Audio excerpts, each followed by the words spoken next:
Ladies and gentlemen, you're rocking with a GOAT. Kenn Dowell giving you motivation for growth. 2 toes down, he keep it realer than most. He do it for the culture, that's always the goal. This is Strategic Moves with Kenn Dowell. This is Strategic Moves with Kenn. I want to welcome you to our very first podcast today. You are with Strategic Moves. I'm your host, Kenn Dowell. And today we want to talk a bit about faith without works. I think people today talk about how much they want to get out here and do things. People feel that they, in their minds, believe that if I believe something hard enough that it'll happen. You have to actually put the work in. And so my guest that I have today is somebody that I believe has been not only believing in herself and doing what it takes, but also has been actually putting the work in. And she's been a person that's been around for a long time in my life and been able to help me through quite a bit of issues. So I would like to introduce everyone today to Dr. Jackie Chisholm. Thank you, Ken. I appreciate it. I was going to read your resume, but your resume is so long. So what I will say is that I do know that you have been around for quite a bit. You have several degrees. So I'm going to let you tell us your degrees. Okay, so the bachelor's in medical anthropology, and the master's in psychological anthropology, and the PH.D. is in psychological anthropology. And what is that? What we basically tell people is cross-cultural psych. Mm-hmm. And I give people an example in New Guinea. This is one of the things that I learned when I was in school. So in Papua New Guinea, if a woman complains about her heart hurting, mm-hmm. then it means her husband's cheating on her. Take the same woman in the United States, they would run tests on her heart. One more time. Sure. So a woman comes to a doctor and says, I have a pain in my heart. Mm-hmm. In Western medicine, they would run a series of tests, EKGs, they do blood work. Well, in Papua New Guinea, that physician knows that her husband is cheating on her. Really? Mm-hmm. Is that a fact? Yes. Really? It's cultural. That's deep. Before we get into your degrees, give me a background on yourself. You grew up on the southeast side of town, right? You grew up and went to John Hay? No, you went to Kennedy. Right. Let me get that Kennedy. right. You went to Kennedy. That's correct. Right. Let's see. My father and mother lived on Scoville. That's where I was born. Okay. And then we moved from Scoville to 93rd. This was after my mom got a divorce. 93rd in Kinsman, then 123rd in Kinsman, and then 143rd in Kinsman. So that's where I was when I went to Kennedy. It was 143rd in Kinsman. 143rd in Kinsman. And you say your mom and dad got a divorce. So they got a divorce because of domestic violence. Oh, so you grew up single parent with your mom? Mm-hmm. And what was it like growing up in a violent household with a lot of violence? That was really difficult. I remember my sister, my older sister, who's 3 years older than I am, her name is Karen. Mm-hmm. Karen has more memories than I do. Mm-hmm. I just remember jumping on Daddy one night when he was beating Mama and walking on eggshells a lot because you never knew what kind of took them off. The proudest day for me was the day that my mother decided she was tired. Mm-hmm. And she had 3 children. I think all of us were under the age of 11. When she walked out. And my father, he would go to work, but every Friday he'd come home, change clothes, and we wouldn't see him again until Monday. And it was because he was spending time with his other family. He had a woman and her children he was taking care of. And during one of these weekends, my mother packed all our stuff. Wow. Put his stuff on we used to live on the second floor of a house, packed his stuff in a garbage bag and put it on the porch, and we were gone. Wow. So when he came home Monday, we were gone. Really? That was one of my proudest moments of my mom. That took a lot to be a single parent with 3 children under the age of 11. Mm-hmm. And her husband, for whatever reason, decided that he didn't want the responsibility. Better yet, he wanted the responsibility of another woman's family. He didn't want the responsibility of his own children. Wow. That had to be hurtful. Yeah, she was. But what I think she made the decision that it was hard. Raising 3 small children by herself. She didn't drive, so she used to take buses. She used to work at Charity. She was a surgical technician. And she started dating this guy who was the son of these people who had a store. Before there was credit cards, you used to get credit at a store. Correct. Okay, so the store was down the street from where we lived. And my mother used to go there and get credit so we'd have some food. And so she met him. She decided to marry him. And I think the reason she decided to marry him was to put a roof over her children's head. The problem is he was an alcoholic. So we went from domestic violence in the household to alcoholic. There were times you didn't know if he was going to burn the house down. I laugh about it now, but it wasn't fun. And people would say, "Oh, I saw your stepfather staggering down the street." And I would say, "That's not my stepfather, it's my mother's husband." I had nothing to do with that. There was one time I distinctly remember with him, at some point I assume we're going to get into this conversation. Being first generation college student, the more you learn, the more you become different from the people in your household. And so he used to say things about, "Oh, you think you're so smart. Oh, you think you're so smart." And then there was one day I came home, I was living in my mother's house at the time, and he knocked on my door. He wanted to have sex with me. Really? Yes. And so I started sleeping with a chair under my door, and I had to get out of that. That's how I got married the first time, was to get out that household. Wow. Now that's really deep. You're talking about getting out of the fire into the frying pan. I mean, Yeah. And I think at the time my mother made that decision, it was hard for me to accept it at the time, because it was like, why would you leave a man who was beating you to go to a person who was an alcoholic?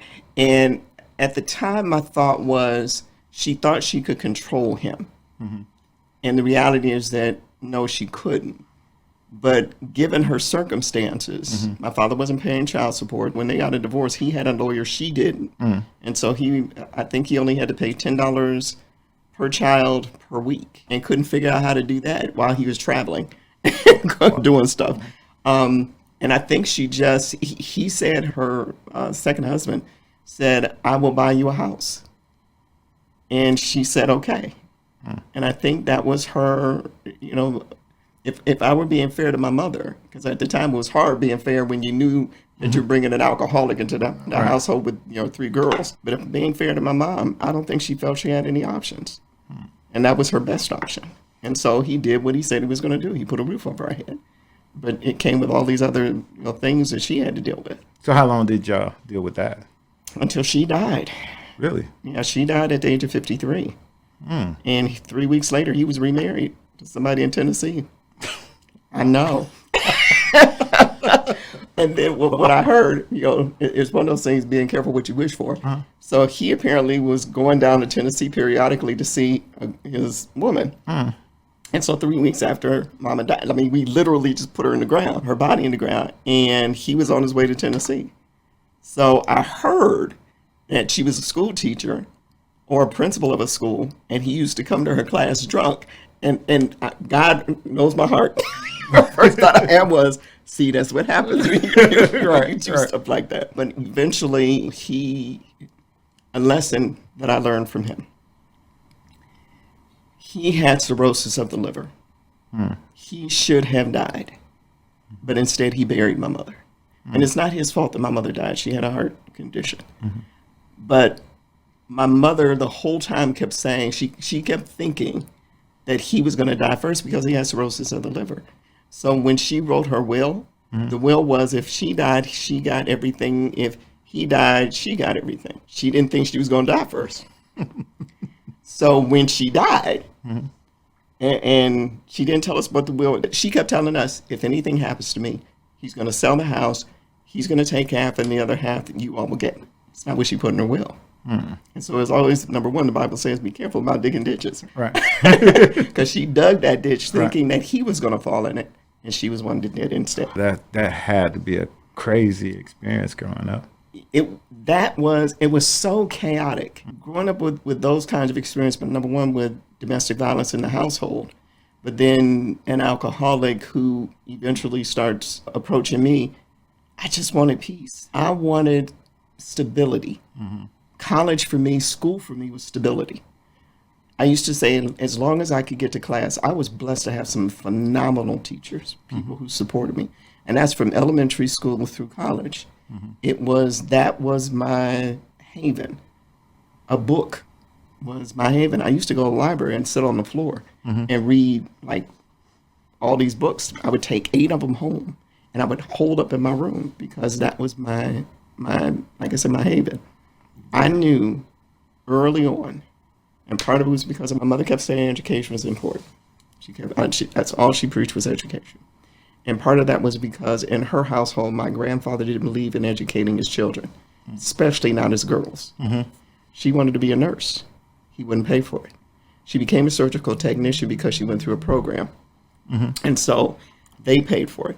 But that wasn't what she wanted to be, was a nurse. Then some of the lessons that she taught me was, number one, even when she had an opportunity to become a nurse, I think she was afraid to try. And so a good portion of watching my mother and hearing her say education is important, do as I say, not as I do. Interesting. So I watched people around me, the neighborhoods that we were in, especially 143rd. Almost all the girls, young women, they focused on men. They focused on, having babies, which made no sense to me. And all I focused on, I'm not going to get stuck here. I'm going to school. I'm going to college. I didn't know where it was going to lead, but it was getting the hell out of So let's talk about getting out of there and getting able to go to Case. Case is in a average school that most people get an opportunity to go to, especially poor people. So how did that come about, and how did you get an opportunity to get into Case Western Reserve? So here's the funny thing, because we didn't go. We haven't talked about the fact that I was in an abusive relationship from the age of 14 until I was 19. The abuse started a year into it. With who? Boyfriend. At the age of 14, you had a boyfriend at 14? At the age of 14, I had a boyfriend. So you just said you wasn't studying boys. Popped up. So he was my sister's boyfriend's best friend. Oh, that's and so when he came over, he brought him up, so we started talking, and it was stupid. He was 6 years older than I was, so he should have been in prison. Right. But at the time, my ego was, wow, this older person is interested in me. And he started, remember, we didn't have a lot. He was buying my clothes. He took care of me. He made sure I got to school. He was doing all that stuff. And what I learned from that experience was usually an abuser, what they'll do is they'll start doing all these things for you and pull you away from everybody. They pull you away from your family. They pull you away from your friends. They become your sole source for everything. By the time I figured that out, it was too late. I was involved in that relationship. And like I said, about the age of 15 is when he started beating me. The first time he hit me, I went to hit him back and got hit even harder. And what I, again, learned from that, and you'll hear me say that a lot, is what did I learn from that experience? Because otherwise you're destined potentially to repeat it. What I learned was, when I saw my father beat my mother, in the back of your mind, you start thinking that's normal. And at the time, I didn't realize that. So I had to go into counseling to figure this out. I knew that I wanted better than that. So even though I wasn't one of these people going, oh, I need to have a boyfriend, I got to have one of those. It was, he was there. He made me feel safe until he didn't make me feel safe. And the way that I got out of it, he did not want me to go to school. He didn't want me to go to college. Matter of fact, he said, why don't you wait a year? But I knew if I waited a year, I'd never go. And he called me stupid one day. And this man was kicking my behind. But the minute he called me stupid, I was like, I'm a lot of things. Stupid ain't one of them. And so at that point, it was, what do I need to do to get out of this?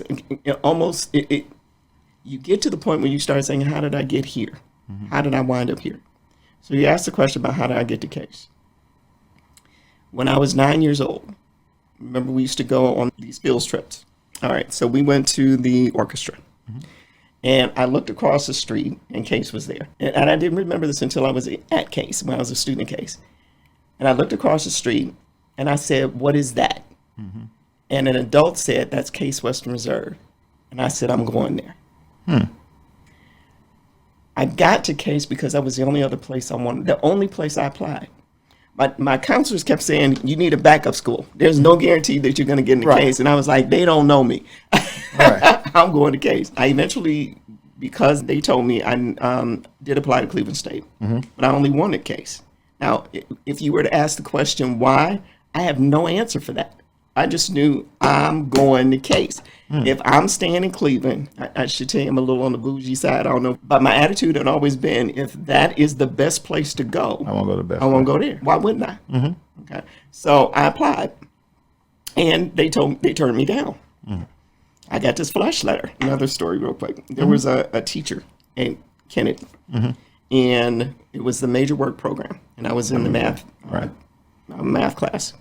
And there was some concept that he was writing on the blackboard, and I didn't understand it. And he said, if you don't know that, he said, if you don't understand that, you don't belong here. And there were only 8 of us in the class, and these were all like my best friends. And so I was so embarrassed by that comment. So what I did was I picked up my books and I marched to the end of the class, the back of the class. And I was like, I'm just not going to learn anymore. Thinking that it's going to hurt his little feelings. Guess what? I stopped learning. And it affected me every math class after that, because I didn't learn what I needed to learn there. So I let my ego get in the way. So there are people who, when they come up against something, they'll say, I can show you better than I can tell you. Right. My attitude was, if that's how you feel about me, and I took that, and instead of using it to let me show you what I can do, I just stopped learning. Wow. So I had a D in math. Every math class I had after that, I had a D. A's in everything else, but math, I had a D. That's why Kate said no. Wow. Because I had all A's and a D. And when I took my ACT, I rated very high in everything but math. So unbeknownst to me, the chair of the math department, Mrs. Mc, called Case and said, you need to meet her. You need to interview her. And so one day she found me and she said, you have an interview with Case Western Reserve. I said, what? And she said, I called them. And I was like, okay. So I went and I talked to them. And then they conditionally admitted me. And I had to get a C or above in math. Wow. Okay. I wound up, when I got to Case, I got an A because it was never an issue of ability. It was my attitude about what this man said to me. And when I told him that Case admitted me, his exact words were, oh, I guess they need black students or some crazy, like, because he's a white guy. He said, oh, I didn't expect that at all. I guess they needed black students or more students. Just like that. I was like, oh, okay. Now, fast forward years later, I have my master's. I saw him. I was this close to saying something to him about how he damaged people. He damaged me. And I didn't. I could have, but I didn't. I found out several years later, I was recruiting for Case undergrad. And I went to Kennedy. I went back to Kennedy.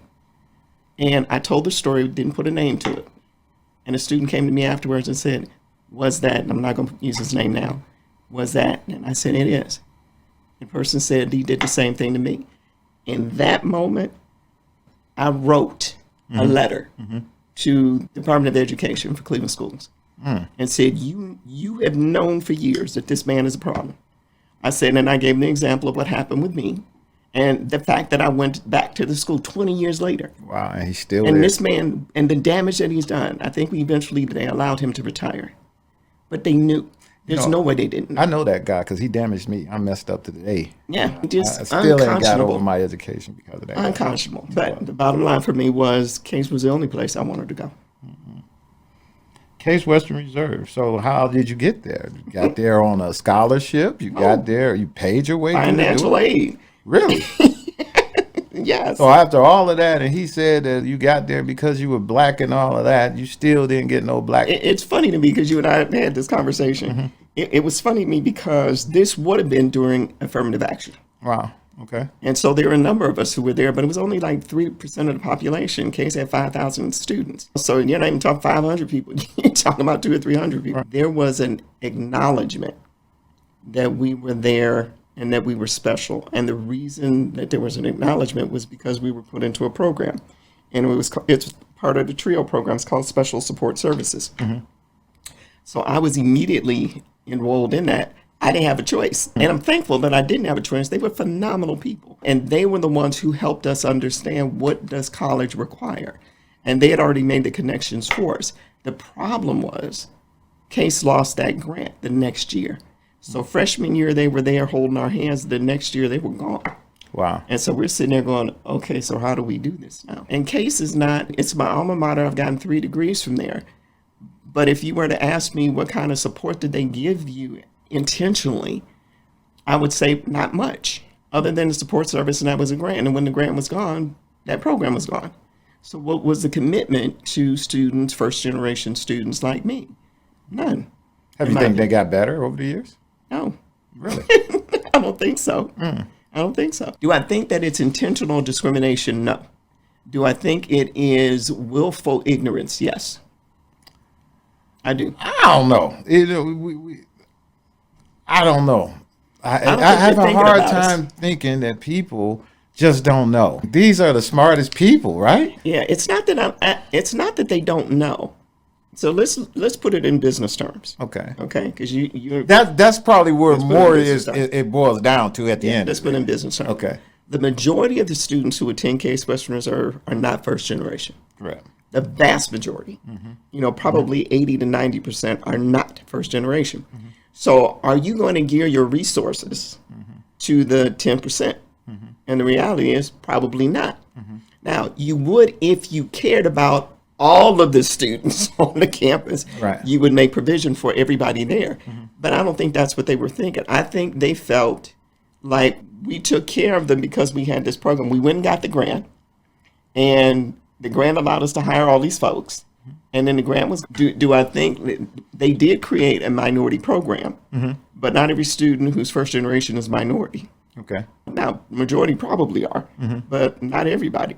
So they eventually got another grant for the Minority Scholars Program, and I wound up working for them. Okay. So it's not that I think, it's not that I don't think they care. It's not a high priority. That's what I think. It's just not a high priority. So how did you end up working there? Okay, so as I say, what happened was when I finished Case, I started working for May Company. I was recruited by May Company to work there and to become a buyer.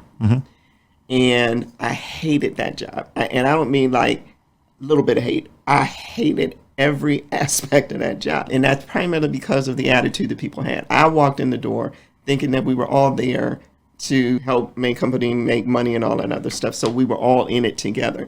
And what I learned in that experience was, no, that person was out for themselves, that person was out for themselves, and they had no problem with throwing you under the bus in order to stand on you. And I had never had that experience before. I'm really Pollyanna.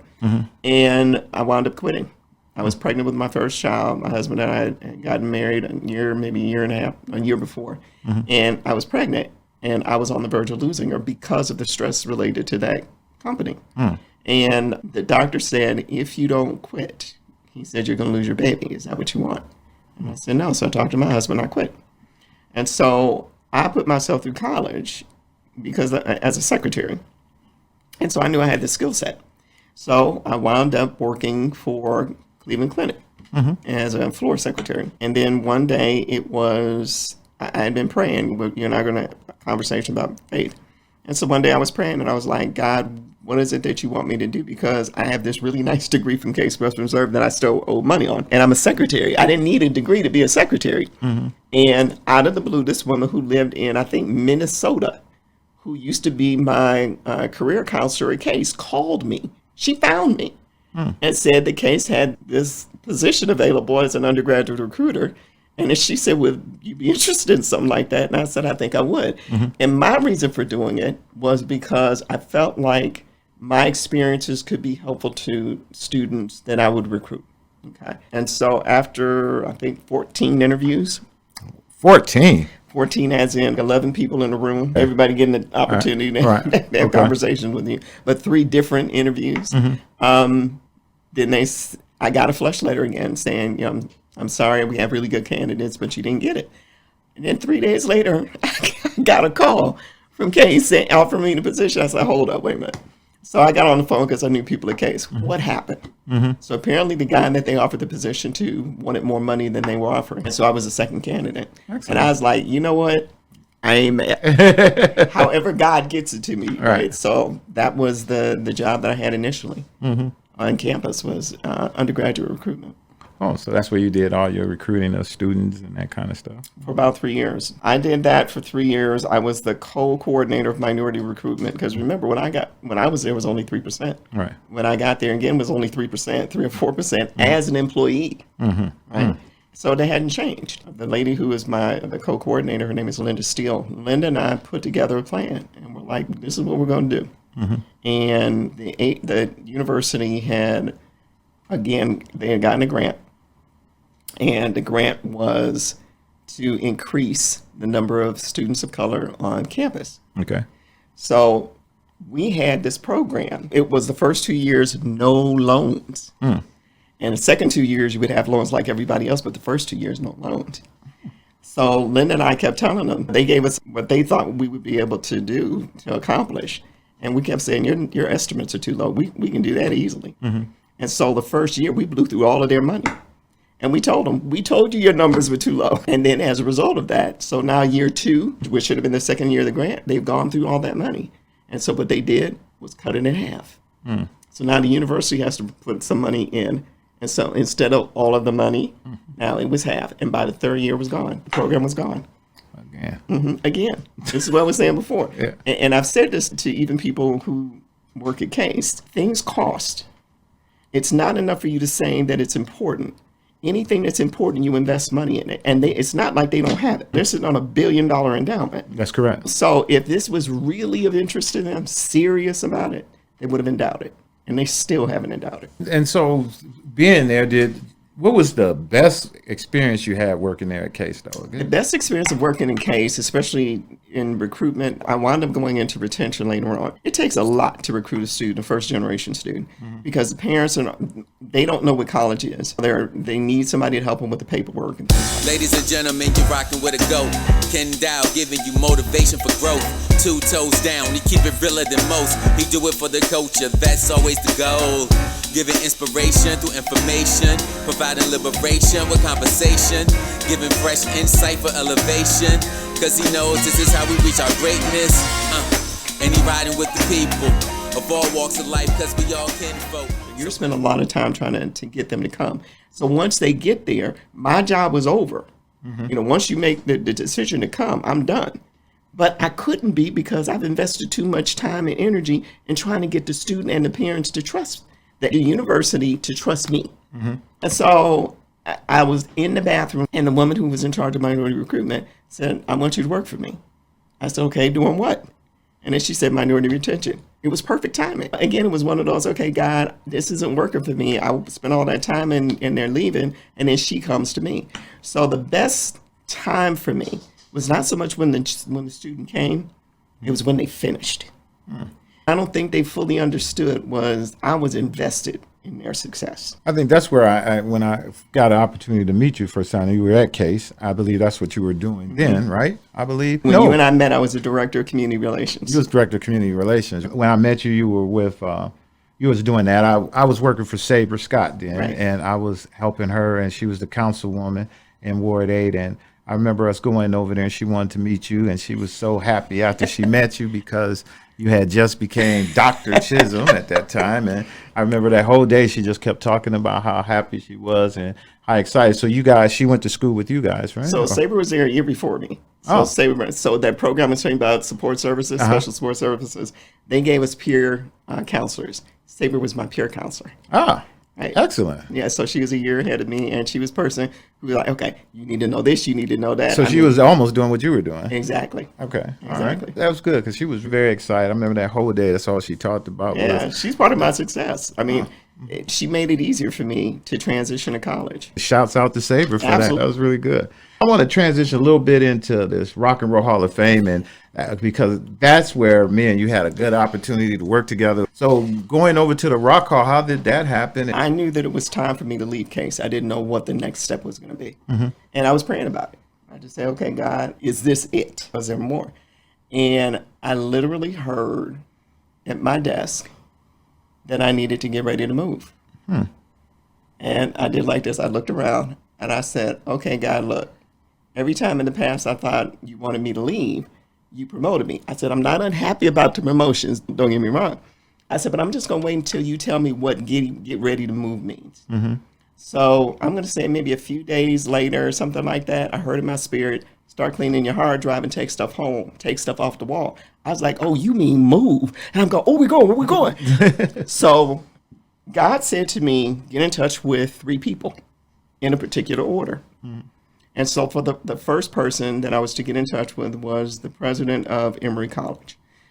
I met him when he was the interim president of Case. His name was Jim Wagner. The second person was Ron Richard, president of Cleveland Foundation. The third person was Dr. Jerry C. Thornton, the president of Tri-C. In that order.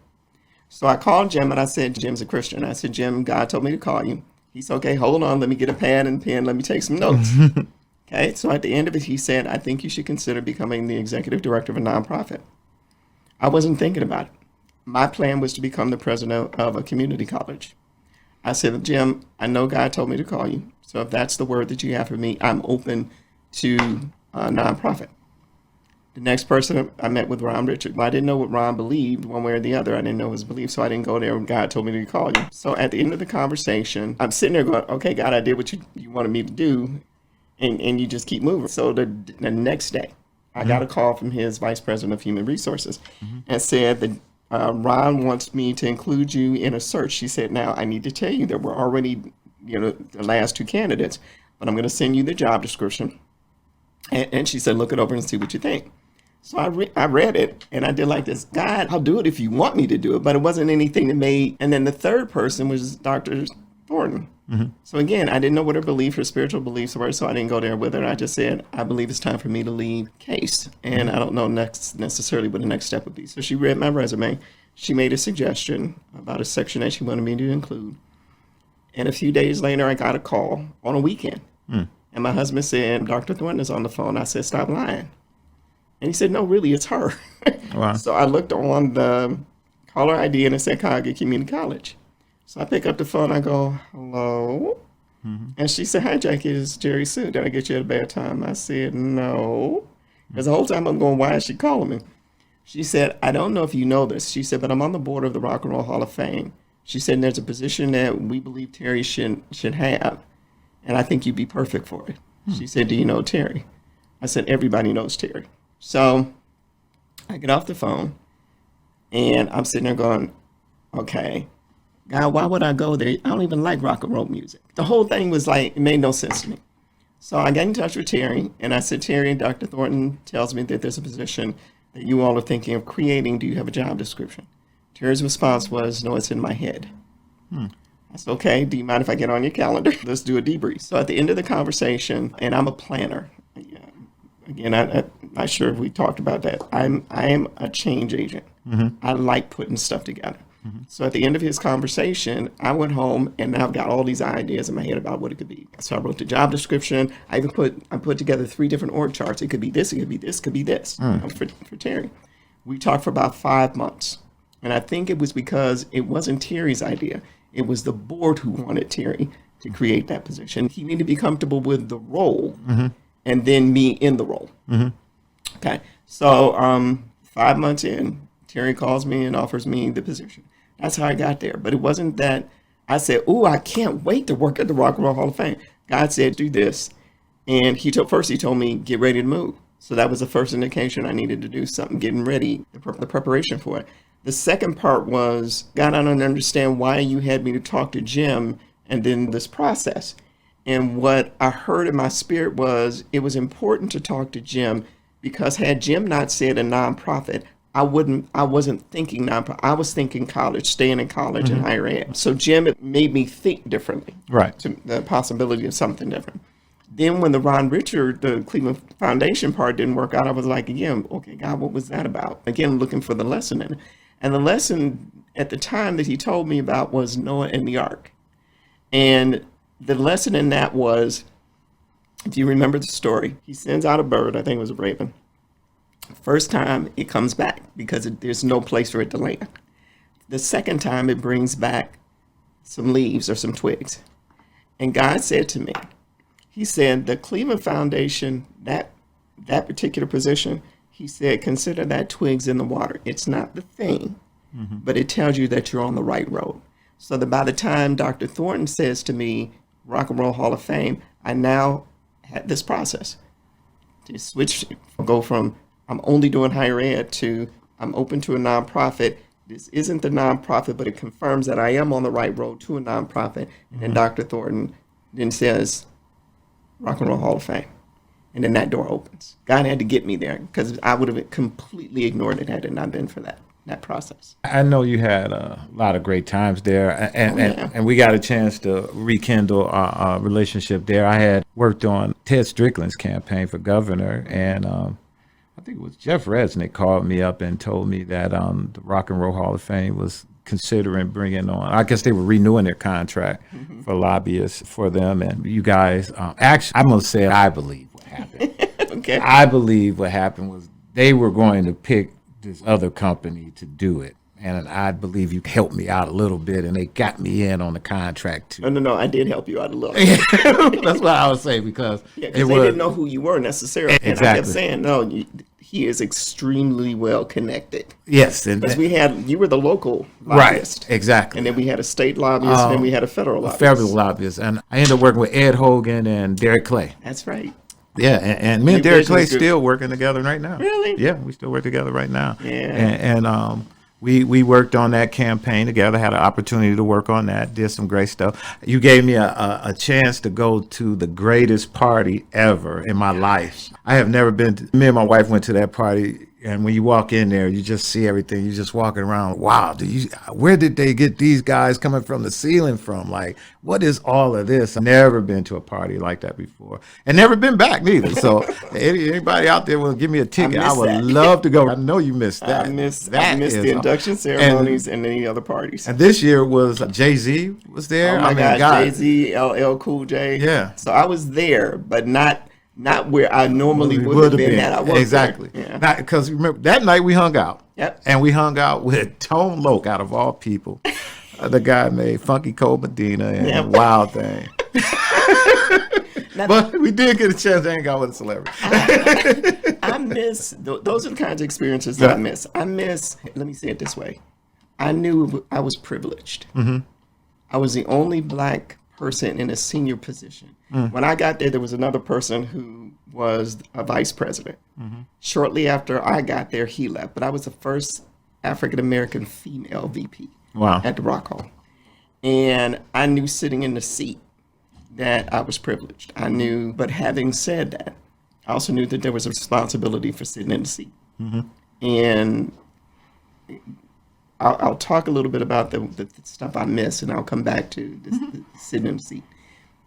I miss being able to meet people that you've only read about and seen on television. I know you have to miss that. I miss being able to see things that most people don't get a chance to see. And I'm not even talking about just the people, but they had in the Rock Hall, and I believe they still have it, they have a lock of Bob Marley's hair. The guy who coined the phrase rock and roll, I can't remember his name right now, but his ashes were in the wall.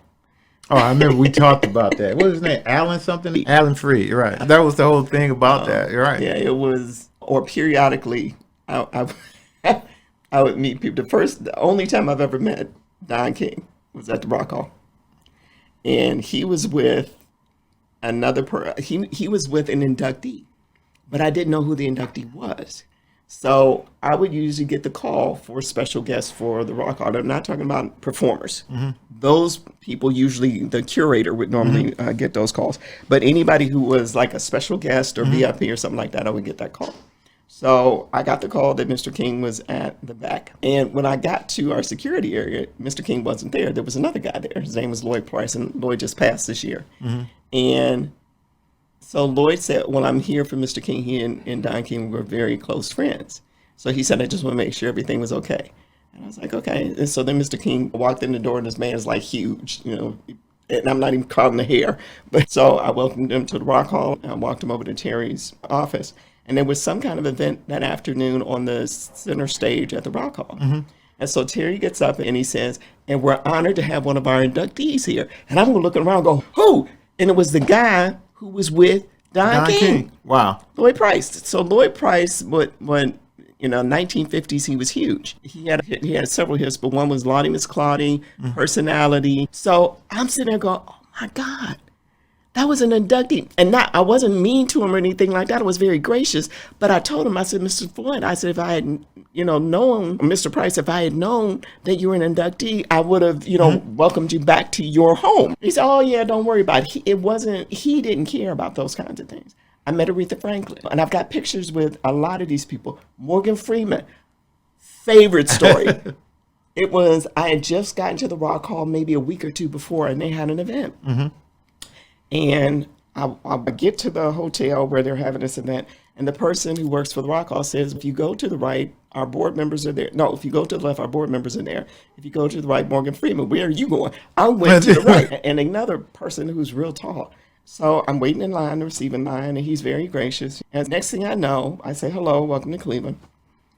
I walk away, and then somebody takes a picture with him. And so his assistant was there, and she said, would you like to take a picture with Mr. Freeman? I said, I'd love to. And so she walks up to him, she said, Morgan, this young lady would like to take a picture with you. Is that okay? He said, oh, absolutely. He was talking to this guy, this black guy. He was talking to him. And the guy thought he was going to get in a picture with us. Morgan Freeman turns and said, excuse me, you have to move.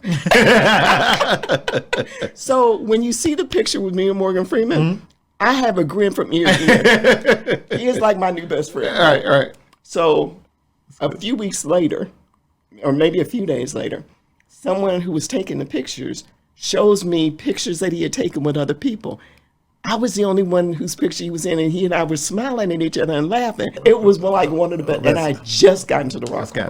Just got there, yeah. And then all the induction ceremonies, and I met John Legend before he was really John Legend. Those are the kinds of things that I missed. I missed. You feel, and I don't know, part of it was just working at the Rock Hall, but the other part of it that I learned was the level issue. What I mean by that is, because I was a vice president, there were certain things that were afforded to me that weren't afforded to other people. So there was a concert.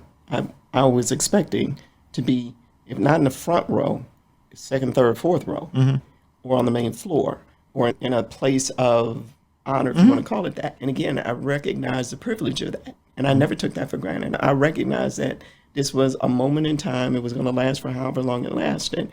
And so I tried to enjoy it for as long as I was there.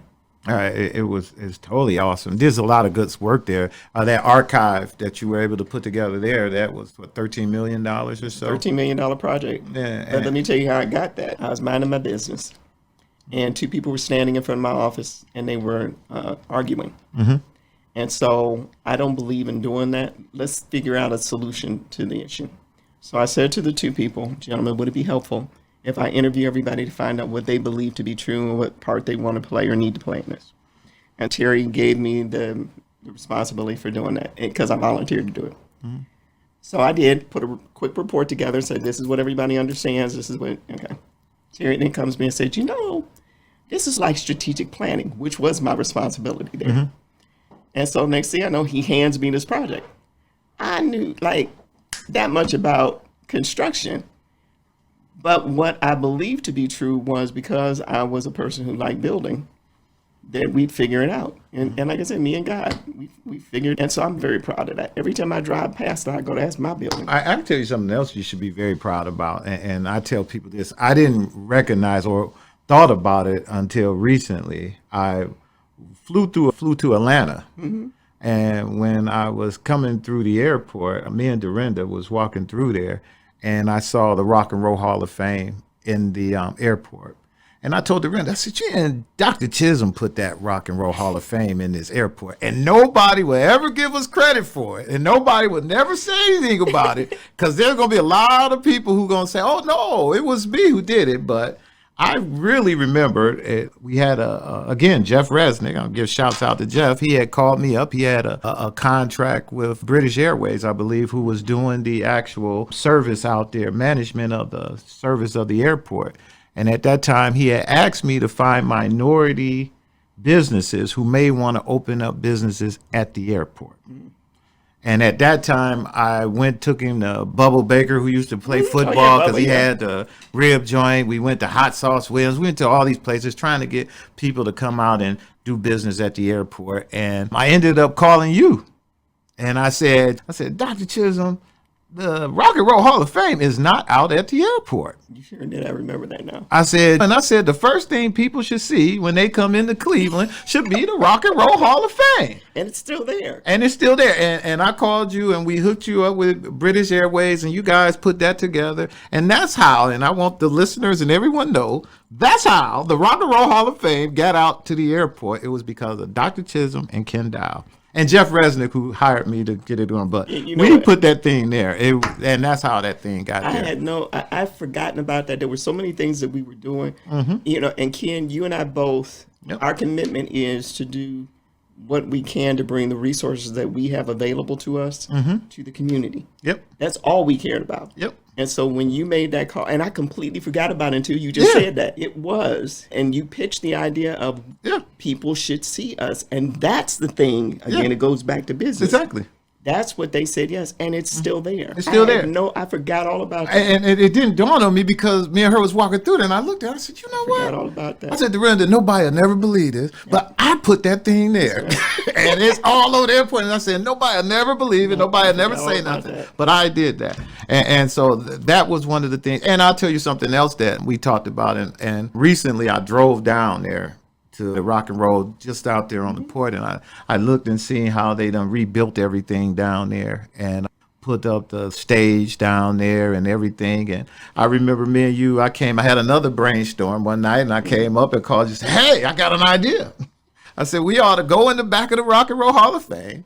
We should put a floating stage back there. I said we should we should do all of this. We should put big stages back here so people can bring their boats in. We can do concerts back there. And the only thing they did different that we talked about putting a jumbotron on that crazy square part of the building so that people can see it on the jumbotron. We did all of that, and I looked and I saw all of that down there, and I was talking to somebody. I said, that was my idea right there too. But I was glad to see all of that came to fruition, and had a lot of great times with you over there, and that was just another example of, like I said, over the years, how we were able to work together and get things. Ladies and gentlemen, you're rocking with a GOAT. Kenn Dowell giving you motivation for growth. 2 toes down, he keep it realer than most. He do it for the culture, that's always the goal. Giving inspiration through information, providing liberation with conversation, giving fresh insight for elevation, cause he knows this is how we reach our greatness. And he riding with the people. All right. So, I want to talk a little bit, Doctor, about your blog you put together. Dr. Jackie Chisholm is the blog. And in the blog, I'm going to go through a couple of things because I read a few of your things, and I also have my daughter doing some research with me on it, and she was reading a few of your posts on there. First of all, let's talk about the blog itself and what inspired you to want to write the blog, and what in your life when you got to that point, you know what, I feel like I want to put this to paper. And I can understand that because that's kind of where I'm at with this thing here. It's sort of like everybody keeps saying, you want to write a book? I kind of do, but I kind of want to tell people stories and kind of let them share in the experiences as well. So give me your thoughts on why you feel that you thought it was time to start writing a blog. So this is another God moment. I wasn't thinking about a blog. I really wasn't. And I heard in my spirit that it was something that I needed to do. So I started doing a little research like you, like how does one go about doing it? So there are no stories that I've told in that blog that were generated by me. Not one. Every story that I've written was because God put it on my heart to write. That's it. Because I've tried to be one of those bloggers who every week you put up some new content. It doesn't work for me. If I'm not led to do it, I don't do it because it's not about me. That blog was created because God had a word for his people, whomever his people are, that blog is for, that specific blog. I heard you say once before that you're not religious, you're spiritual. Very spiritual. So let's talk about that because you talk a lot about your relationship with God and him speaking to you and helping you with your moves as you go through life. So the difference to you, spiritual versus... So I was religious for a long time. And religion for me, I was Baptist. I was CUC, Church of God in Christ. And each one of those has its tenets. There's certain things that it believes and that it teaches. The difference for me was when I was filled with the Holy Spirit in my office at Case. So it was a very difficult time in my life. A lot of stuff was happening. And there was a friend that I had made, and she was spiritual. And she believed in Holy Spirit and, you know, being filled with the Holy Spirit. And so did I, because in Church of God in Christ, that's all it's about is, you know, being filled with Holy the Spirit. rollers. That's it. Holy rollers. It was a period of time where my kids, they were younger and stuff was happening in school. Husband, you know, our marriage was falling apart. And at least that's how it felt. Work was just, and I went to God and I was like, look, I believe you're real, but I don't know that. I said, but this is what I'm going to do. And I had my finger up into the ceiling. I'm going to do my part. I'm going to read my Bible and I'm going to pray.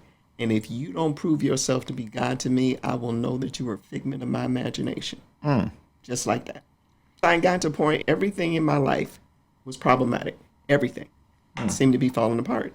And when those experiences happen, usually the first thing you do is you start praying and you look to God. You know, for tired. Yeah, I'm done. Because everything that I believe, none of that was happening. I did my part. I started praying. I started reading my Bible every day. And my friend was talking to me about her experience, and the Holy Spirit and who he was. So there was one day I was getting ready for work, and I was watching Televangelist. And he started teaching about the Holy Spirit. And he talked about the fact that the Holy Spirit, that Jesus breathed the Holy Spirit on his disciples, but the Holy Spirit didn't manifest for 40 days. I was like, oh, I'd never heard that before. So, I finish getting dressed, I go to work. And so for whatever reason, I couldn't focus on my work that day. And so I heard in my spirit, praise me. Now my office was in the basement and I had one little window. So the window looked up. I could see the sky. So I just stopped and I started thanking God for my family, for my job. And all of a sudden, as I'm doing that, my chest kind of puffs out. And all of a sudden, words start flowing through my mouth that sounded Arabic to me. Holy Spirit being infilled. I'm in my office. Fortunately, I closed my door because these words are flowing out of my mouth. And I'm going, oh my God, oh my God, oh my God, it's real. And then the next thought was, well, what am I supposed to do? Does it stop on its own? Do I stop it? What are we doing? Next thing you know, I'm on the floor in my office in tears for an hour. Really? Somewhere in there, all of a sudden, it stopped. And it was like, I picked myself off the floor, wiped my face, called my girlfriend. Next thing you know, she starts speaking in tongues, and she's at her desk. I start speaking in tongues again. So she says, get off the phone, call your pastor, call your husband. Tell them what happened.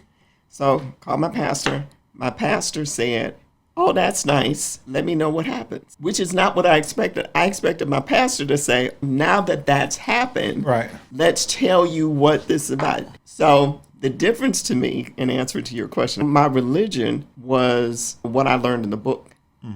Spiritually is what I experienced in my office. Once I had that experience of the Holy Spirit, God years later said to me, well, now that you know it's me, now I had something, a foundation from which, to understand what that was. So for me, the difference between religion is what I was taught and then what I experienced. And what church you go to now?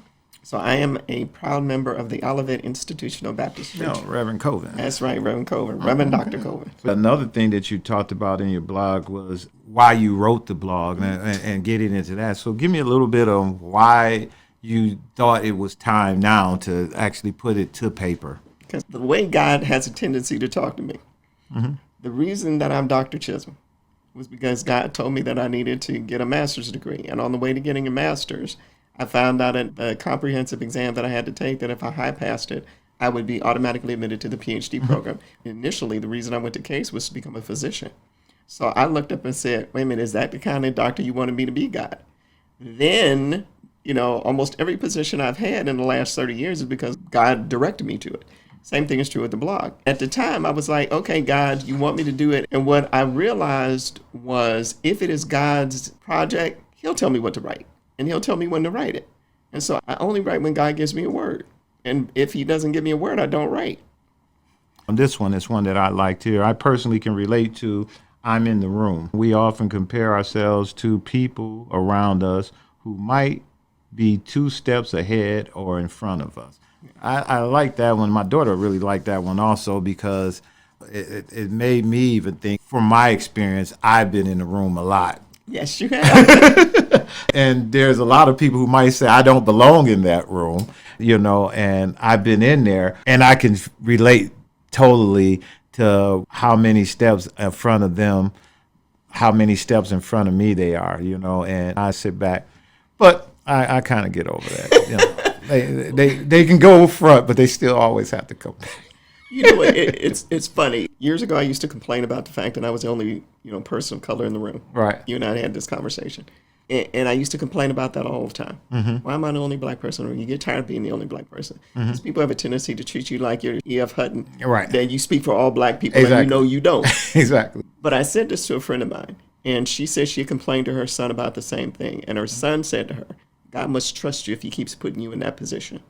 And so it gave me a completely different view of, and you kind of mentioned this, about other people who may not think you're supposed to be in the room. But if God placed you there, then you're supposed to be in the room, and that's sufficient, that you're in the room.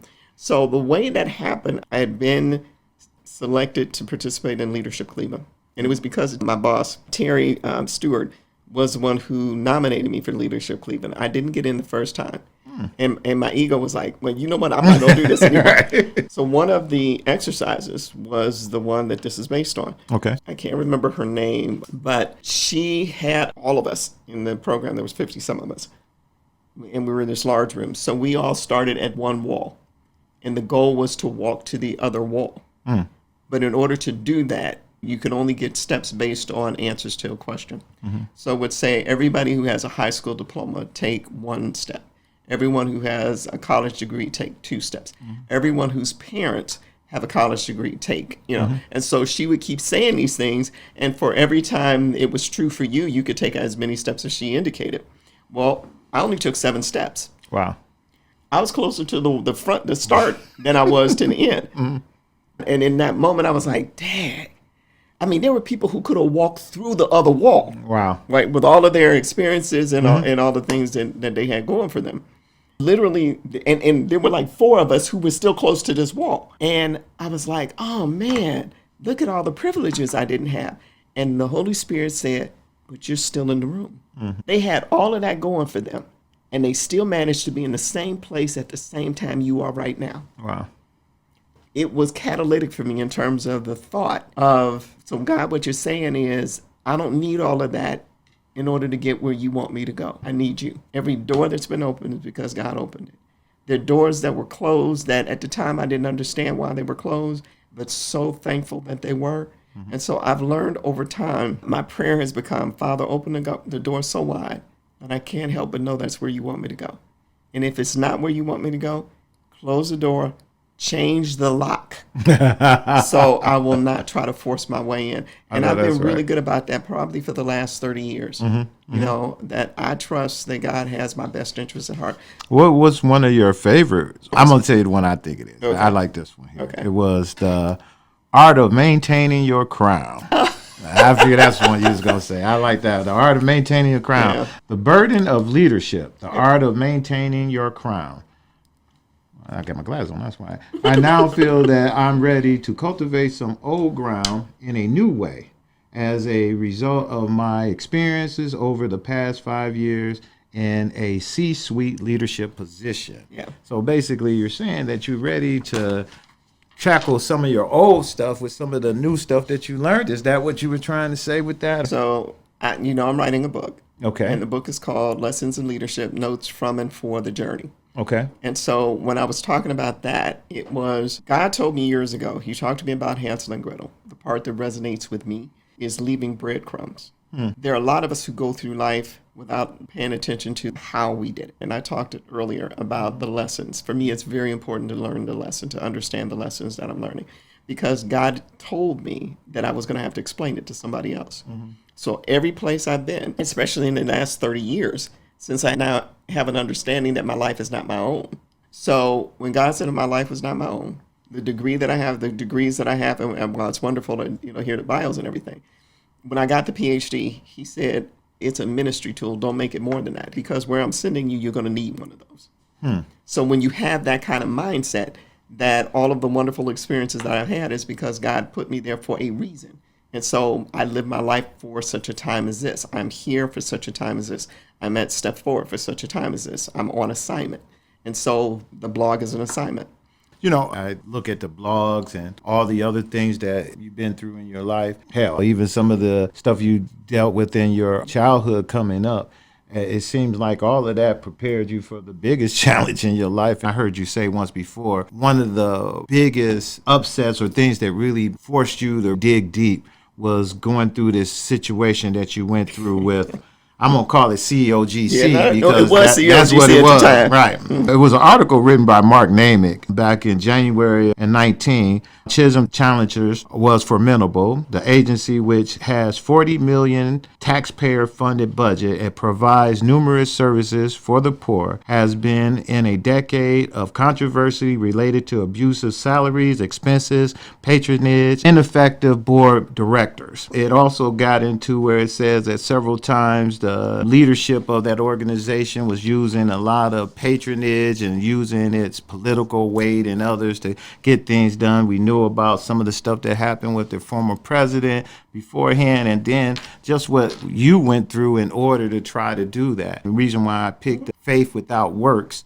and I talk about you and how much faith you have to have. I believe that situation and reading what I know and from talking with you is really one where your faith has to be there. I mean, we're talking about a situation where you go from going to a job where they hire you to telling you you're not working there no more to coming back to the same job that they attempted to fire you from, and to come back to get that job, and the main people that tried to do it are no longer there themselves. That's an awesome story, and I would like for you to share a little bit about your experience of going through that and what that meant for you. So let's start with how I got there. Somebody came to me. My husband and I moved to Atlanta to do a project. The funding fell through, so we came back home. And people kept talking to me about this job. So I did a Google search. And what popped up was all of the stuff that was happening with the agency and with my predecessor, who at the time had gone to prison 4 months before. And so I literally said, oh, hell no. I'm not going to apply for that position. And people kept talking to me. Literally kept talking to me. I finally said, God, what about it? And it was, okay, look, God, this is what I'm going to do. I'm going to apply. I had no expectation to get that job. I just said I was going to be obedient. I was going to apply. The headhunter called me, and I told her no. So then I had to call him back and say, okay, you know what? Go ahead and put my name in. I had to have 6 interviews for a job I didn't want. And so interview number 4 was done. Before interview number 5, I said, God, look, I will for me what you will for me. I surrender. If this is what you want me to do, I'll do it. So I go to interview number 5. I get to interview number 6. And I said in interview number 6, my paycheck will not pay for my integrity. I've worked too hard for that, and nobody gets that. I was certain they weren't going to hire me, just making that statement, right? Especially given everything that had happened. So I get offered the position, and within 3 months, all hell breaks loose with the board. There are things that I can discuss. Anything that was already written in the newspaper, I can discuss. A portion of the board voted to terminate me. I refused to leave. And the reason I refused to leave was because 2 of the board members who voted to terminate me, their terms had already expired, which meant they shouldn't have been on the board in the first place. Long story short, I filed a lawsuit against those people. 3 months later, the board members who supported me also filed a lawsuit against the same people. Wow. That's when it became public. Okay. So all of a sudden, on a weekly basis, there are these articles for and against me. I had never had that kind of public scrutiny or humiliation. That's the way that it felt at the time, was being humiliated. My first conversation with God was, I thought you loved me. Why would you send me here knowing that this was going to happen? The next thought was, okay, Father, you have me here for a reason. You know I haven't done anything wrong. I know you need to get the glory in it, and I need you to vindicate me. And that was it. It was probably one of the top 3 worst experiences I've had in my life. It's the worst professional experience I've ever had.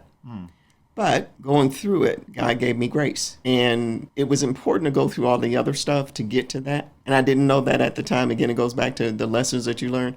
All I knew was all hell was breaking loose, and I hadn't done anything wrong. I literally gone there with the expressed intent to do the work.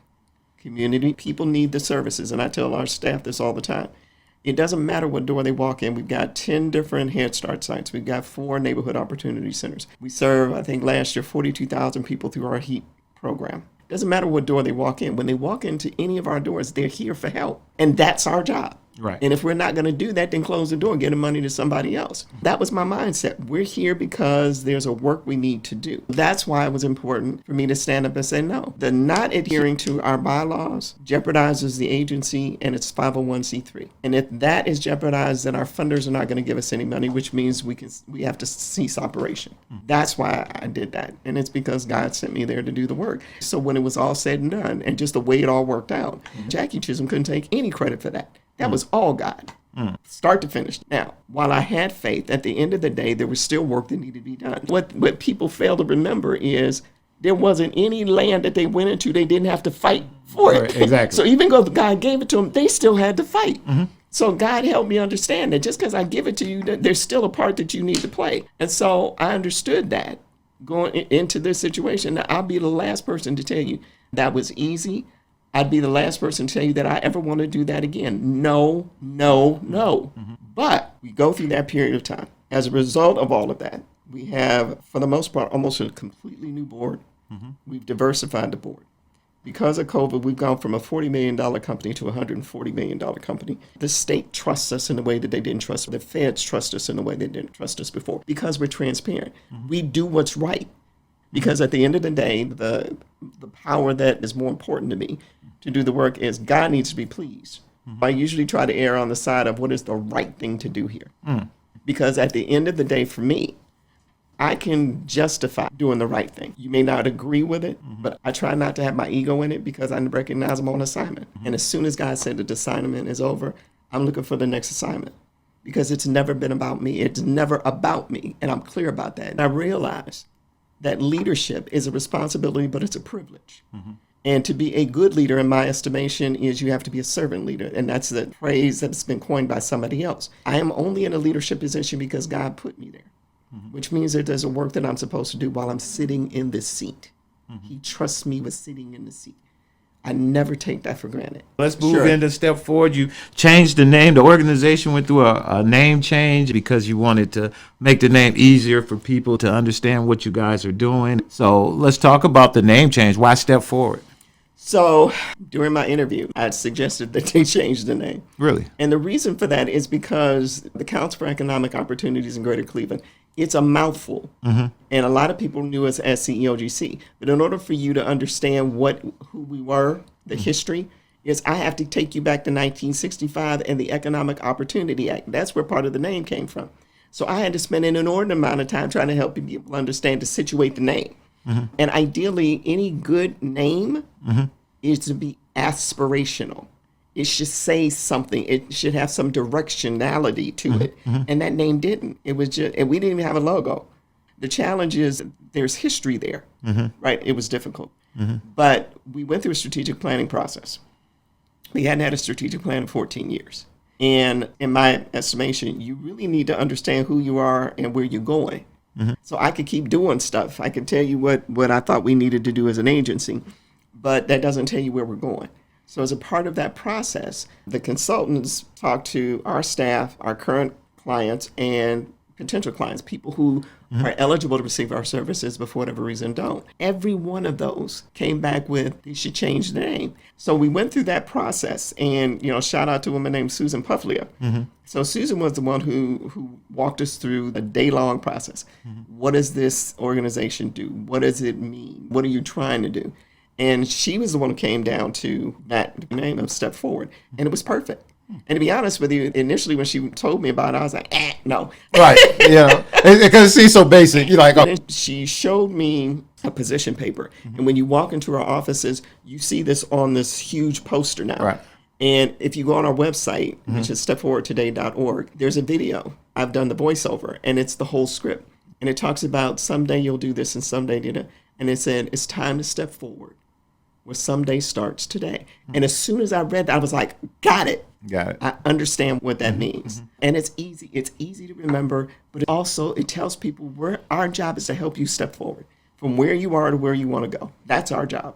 You mentioned the fact that you guys went from $40 million to $140 million agency. That makes you one of the largest in the state at all, No, right? we are the largest. We were the largest in the state at $40 million. So let's talk about some of the programs that you guys do there. I know everyone knows about the HEAP program. In fact, I used to work in the HEAP program. It used to have an agency on Somerset and 105th back in the days. Mr. Phoney, he was the guy back then. Robert Hamilton, he's still working with you guys. Bob's still with us. Yeah, I started out with him, and Beverly Charles. Beverly Oh, Charles. I didn't know that. Beverly Charles, Robert Hamilton. So I worked at COGC doing a HEAT program. Mm-hmm. I did, I think, 2 seasons, matter of fact. Yes, So I do know about the HEAT program. We know about your program that you do with children and Head Start program. So let's talk about a couple other things that people may not know that you guys are doing. Most people are not aware that we do counseling. So we have social workers, licensed social workers, who meet with people, and that's especially important today because of what's happening with the pandemic and stress that people are under.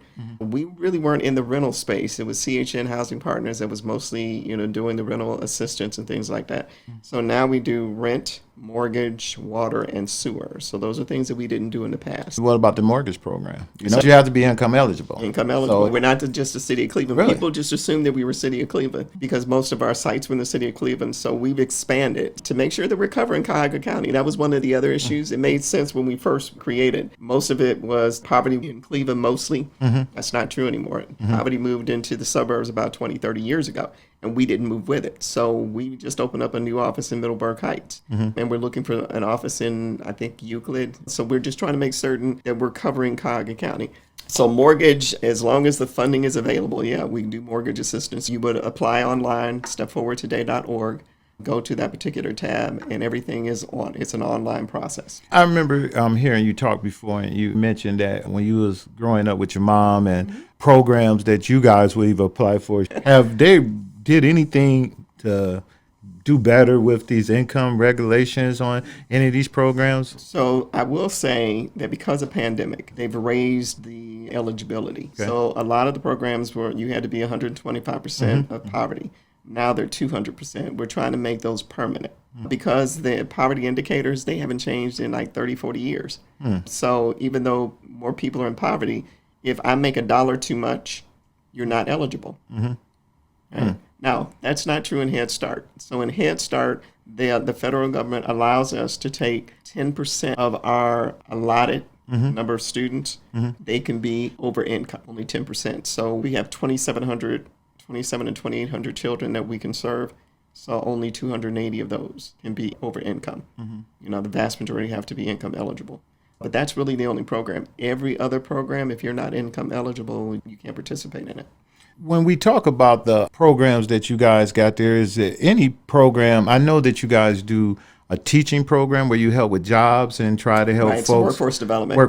Let's talk a little bit about the workforce development, because right now we work with Ohio Means Jobs, and we So do do it. we. Yeah, and you guys do as well, and trying to help. And the big thing now, if you go around, there's hiring signs like everywhere. There's a Taco Bell in our neighborhood that's paying $20 an hour. I couldn't believe it. And I worked at Taco Bell growing up, and there was nowhere in the world they was paying us usually no like $20. $7 or $8 an hour. Right, exactly. So with that, are you having the same challenges? So let's talk two things. Number one is we call workforce development professional development services. So we help people find jobs, and we've been doing that for a long time. Before I started working at CEOGC at the time, I was at Case, and every week I would get CEOGC's list of jobs. I remember that. So everybody's aware of those. Exactly.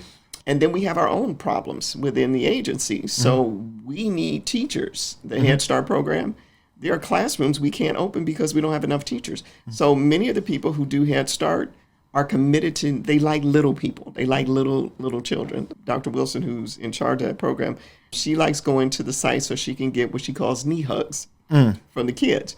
So the teachers were in their 60s, 70s, sometimes 80s. Well, because of the pandemic, they left. Right. They retired. We can't replace them. We were having a hard time replacing teachers before because a teacher in early childhood doesn't get paid the same as a teacher in a district in K-12 education. And that's a disparity that's been there for a long time. So let's talk about the difference in that and the qualifications you need to be if you wanted to be one of those teachers in a daycare. So let's start with Step Up to Quality. So Step Up to Quality is something that was created by the state of Ohio, and it's a rating system on a scale of 1 to 5. If you are 5-star, then your teachers have to have some type of credential.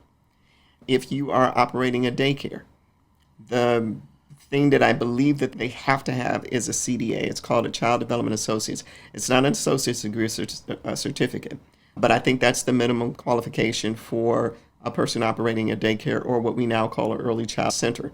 For us, the only people who need CDAs, who must have a CDA, are what we call, and these are the first line people, and these are education aides. At least we're trying to get it to a minimum of $15. If you want to be an assistant teacher in the classroom, you minimally have to have an associate's degree. And if you want to be a lead teacher, the main teacher in the classroom, you have to have a bachelor's degree. Well, that teacher with a bachelor's degree, and now I've been told that some districts are even accepting teachers with associate's degrees.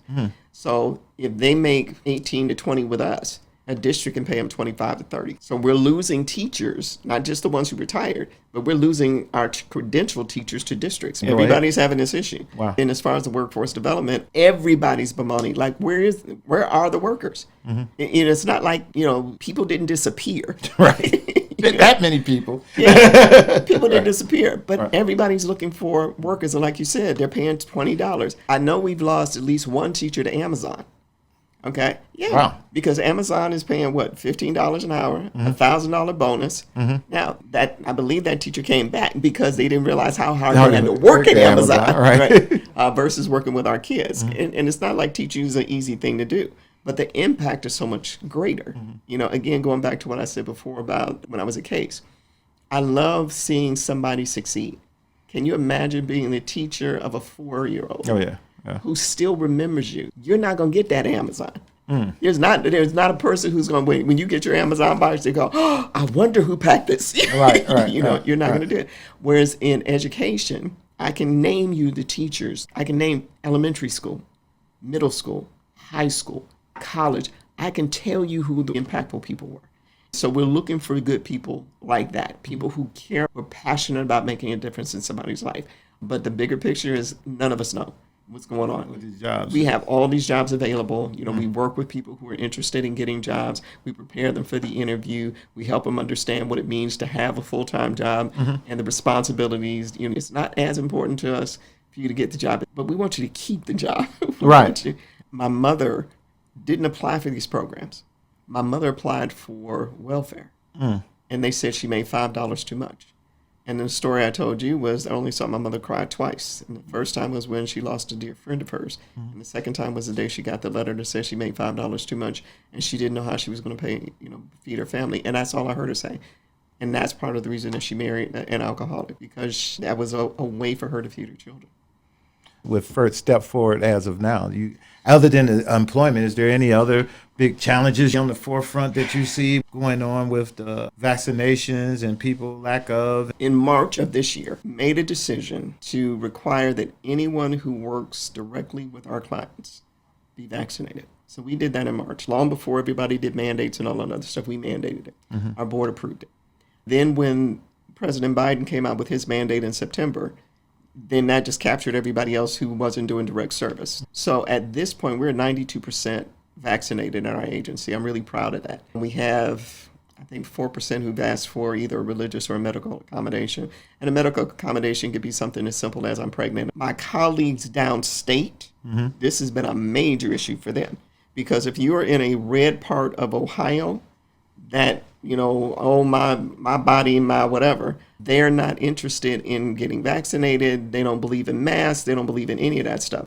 We haven't really had that issue. I haven't seen that as much in Cuyahoga County. Just a couple more questions. First is, if you ruled the world, how would you finish that? Ooh, if I ruled the world, one of the things that I would love to see, I think we've lost the human touch. We've lost compassion. When you look at the political scene now, it's about me getting mine. And if I have to step on you to get it, I'm okay with that. And if we've demonized people, I can't just disagree with your position. You have to be the devil. You have to be somebody that I have to hurt in some way. So I'm going to let you close our show. Okay. You get a chance to talk about the importance of the HEAP program that's coming up. So maybe a couple of programs you think that's important at COGC. Make sure we give out the web address, any contact information. Sure. Okay.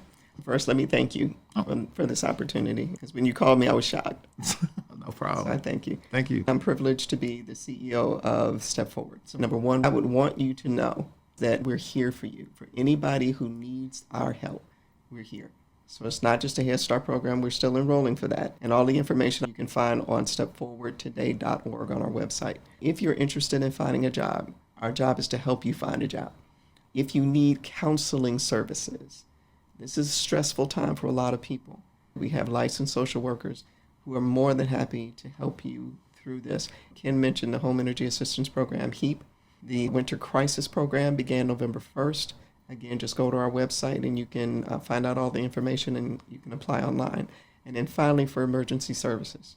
If you're unemployed, you're income eligible. We do rental, mortgage, water, and sewer assistance, our emergency services. In addition to that, if you need food, we have food vouchers. We do bus transportation, vouchers for that, or tickets for that. We also help people with furniture and clothing. So there are a number of things that the agency offers. But again, just go to our website, stepforwardtoday.org. Again, thank you for coming out to our show. We appreciate it. This is my first show. The reason, Ken, that I've always enjoyed working with you is because you've always been a straight shooter. Always. I've never known you to say one thing and do something else. This is Strategic Moves with Kenn Dowell.